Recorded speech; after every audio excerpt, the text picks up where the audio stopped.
how can we get involved besides voting? Sure. Obviously, voting is definitely very important. So want to make sure everyone gets to the polls. But beyond voting, you want to stay engaged with your elected officials, right?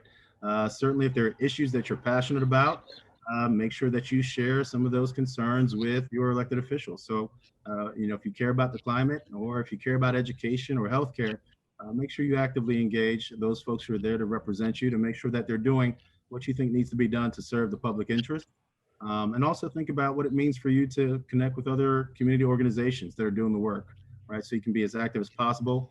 I know our Community and Government Relations Office channels folks to a lot of opportunities through our community engagement centers, our CEC. So be on the lookout for some programs coming out as well from Pitt Serves. Yeah, so you mentioned Pitt Serves. Specifically at Pitt, what can we do when we want to get more involved? Sure. Well, beyond Pitt Serve, which is the direct vehicle, you might want to consider engaging with Pitt Civics, which is our civic engagement group focused on civic mentoring, really helping students find the best path forward for them for their civic interest, really helping folks really identify what is it that you like to do and how can you make change in a big way. But then also just looking around campus and considering joining student groups and perhaps student advocacy groups that are engaged in the work. Plenty of opportunity to stay engaged. That's fantastic. Thank you for talking about all of that. So, given the current social climate, what can we do to become more aware of cultural diversity?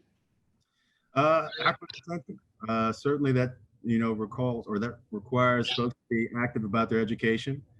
Think about all the opportunities that exist on the campus to learn more. Like I mentioned, our office offers a number of programs that are centered on cultural competency and building knowledge in a number of areas around diversity. And as I mentioned, consider student groups. You don't necessarily have to be a member of a particular community to engage with those communities. Plenty of multicultural engagement opportunities at Pitt. So really be active in wanting to explore and learn more. Awesome. Uh, well, one quick thing is you mentioned that you run so many different programs and you've had so many. Which one has been your favorite, or which one are you really looking forward to?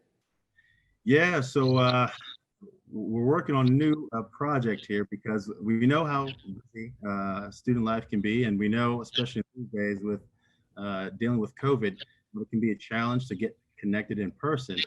So we're actually working on a civic learning mobile game that can work to build competency, for all users. But it's really aimed at students and giving them a means of learning more about some of the issues and some of the democratic processes that they should be fluent in, so that they can work to affect change. Oh, awesome. Can we expect to see that in the near future, or any other things that are coming out soon that you want to plug? Yeah, well, fingers crossed. The game is available this spring. I'm learning a lot about coding. It's a bit above my head, but certainly something that I think will be meaningful for our students.